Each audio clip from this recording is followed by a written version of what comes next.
Well, good morning. Welcome back to the shop and happy Father's Day.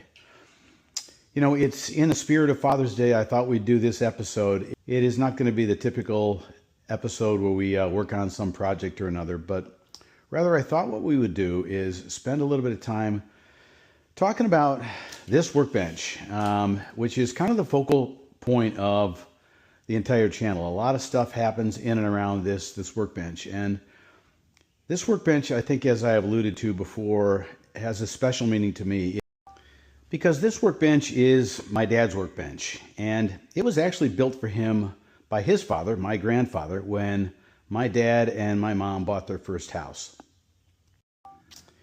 And at first glance, when you look at this, it might not look like anything special, but, in my opinion, this workbench is a beautiful piece of craftsmanship. It is exactly what a workbench should be. It is the right length, it's the right width, it's the right height.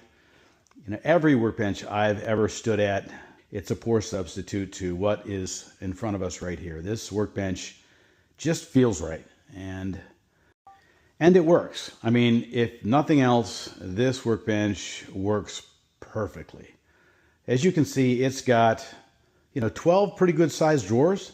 It's made of, I don't know. I mean, I think it's made of a combination of oak and pine and whatnot. It's got sort of a masonite top to it.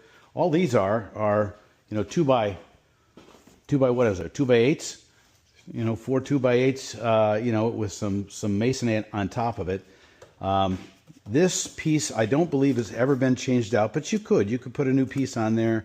I don't think I'd ever want to do that. Every single nick and scratch and gouge and stain on this thing was put there by my dad, my brothers, or myself. And, all of them tell a story. So let's take a quick tour of this workbench, and we'll start here. This is the business end of the workbench. This is where things got done. This is where things got fixed. This is where things got built. If this was a boat, this would be the helm. Down at this end here, that's where things went, where they were either waiting to be fixed, or they were waiting for the glue to cure, or we were waiting for the next step. But this is where things got done. Now, I can't begin to even guess how many hundreds of hours were spent standing right here. Many of them right next to my dad, helping him fix whatever he was working on, trying to stay out of the way, but also trying to soak up as much information as I could as I watched him, build things and fix things and, do his dad's stuff. This is where, I learned things like, righty-tighty, lefty-loosey. This is where I learned in no uncertain terms that a chisel is not a screwdriver and shouldn't be used as such. This is where I learned that, you don't use a file as a pry bar. This is where I learned how to use a coping saw. This is where a lot of basic math skills like, adding and subtracting fractions, on a tape measure started to make real practical sense to me.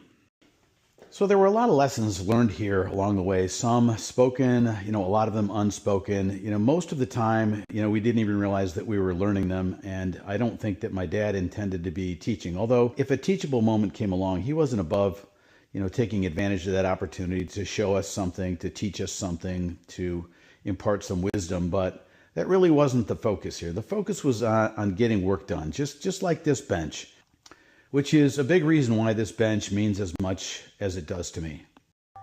Anyhow, let's take a quick tour of, the drawers, the bench itself, the top. I was thinking about cleaning it off and making it look nice for this video, but, this is about as clean as it ever really was. It was mostly just filled with, half-done projects. Maybe there was a little space available here to actually have some work done. But, a lot of times, there were a lot of projects in process, and as I said, this was the helm. This was the place that things got done. This first drawer is full of all those tools that you'd really just reach for: screwdrivers or files or putty knives or wrenches, that type of stuff. Some of them are some of these tools were my dad's tools. They're still here. I can recognize this ball peen hammer. certainly that pair of wire cutters. This old rasp tells a story. Maybe I'll get into that. I'm going to pull some of these things out as we go through here, but I'm going to do a quick tour of this. The second drawer was, typically for hammers and stuff like that. I keep some drill bits and stuff like that in there right now. But they hold a lot. Down here we've got some drills. I've got, my drills, Dad's old, hand drill, his jack plane, still use that. His drill bit case, Craftsman, of course. Down here, just a bunch of staplers and the heat guns and a soldering iron. I think it's one of Dad's old soldering irons, if I'm not mistaken. This is interesting. This stuff down here, this is all his. Take a look at this. Some plans I was building. Gosh, I don't know when this was. I don't see if I see a date on this thing. 1963. So he was obviously looking to build some sort of wall unit. This is his handwriting, so just sort of some sketches that he made up. It's kind of really interesting, just sort of, as he was kind of noodling through things, kind of like I do now, about, what he was trying to build and sort of making it up as he went along, and drawing himself some dimensions to work off of. Neat to have, this stuff, just pieces of him. Still kind of a connection there, through this bench with the old man. That's kind of interesting. Some old plans. I mean, boy, look at that. That is something, So some sort of table with screw anchors and whatnot. And of course, Dad loved his graph paper. Everything was on graph paper. So, kind of interesting stuff. Let's take a look. So that's that drawer. Up here, this is, what I'm using for sort of my electronics drawer these days. I can't really remember, what was in it, back in the day, but that's what's there now. We've got, some miscellaneous stuff, some saw blades, Craftsman, of course, some other stuff that, Dad had back in the day, some old cigar boxes. He didn't smoke, but, these came from somewhere, and, those are left over from him. Obviously, I've never done anything with that. Got an old, light. Got an old receptacle, a ground receptacle, $279, Ace Hardware. I wonder how old that is. Paint drawer, sanding stuff, scrapers, brushes. Another drawer that I just kind of keep a couple things in that I use. Down here, this was the stuff we didn't really access that much. It was not at the business end, if you remember what we were talking about before. So kind of the same thing here, just stuff that I might have, some spare parts there. This drawer is kind of the same as it always was. There was always a brush in here along with the propane tank. I've got some other stuff in here right now, but that propane tank, that's about as original as it gets. That was around when. See if I can get this out here and show you what I'm talking about. This here. Sears Craftsman. Boy, who'd have guessed? Propane torch kit. So there you have it. That's the old man's workbench, along with a few of his tools that, are still around. We still use them. This rasp I was telling you had a story. This was the rasp that I tried to use as a lever. And I snapped it, and you can see it's a pretty hefty rasp. And man, I knew I made a mistake. I was probably 14 or 15 at the time, and I took that rasp into school, into the shop teacher, to see if we could weld it, because I was scared to death that, my dad was going to find that rasp broken, and, I was going to have to pay the price, if you will. You can see.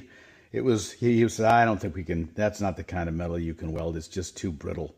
But you can see some old weld marks on there. Well, we gave it the old college try. I brought that home, fessed up to him. Before I fessed up, I walked into town, probably a good, I'm not kidding you, 5 miles. Walked into town to the hardware store to buy another one. They didn't have anything close to this, but I bought as close as I could. I presented him with the replacement rasp, which was a poor substitute to what this used to be. And of course he was disappointed, but not really as upset as I expected him to be. And I think that had a lot to do with the fact that I was trying to take ownership of the mistake that I had made and somehow make it right. Now, of course, it was never going to be made right, but the fact that I had made the effort, I think, made all the difference to him at the time.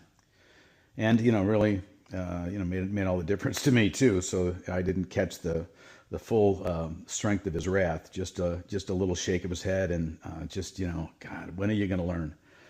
I'm still learning. I'm still trying to figure it out. And this bench is helping me, along the way as I try to figure out some projects. Man, look at that patina. I love the patina on that bench. That bench is, gosh, it is probably 60, 65 years old at this point, and still going strong. That is the story of my old man's bench. And now when you see it in the videos, now you know the backstory.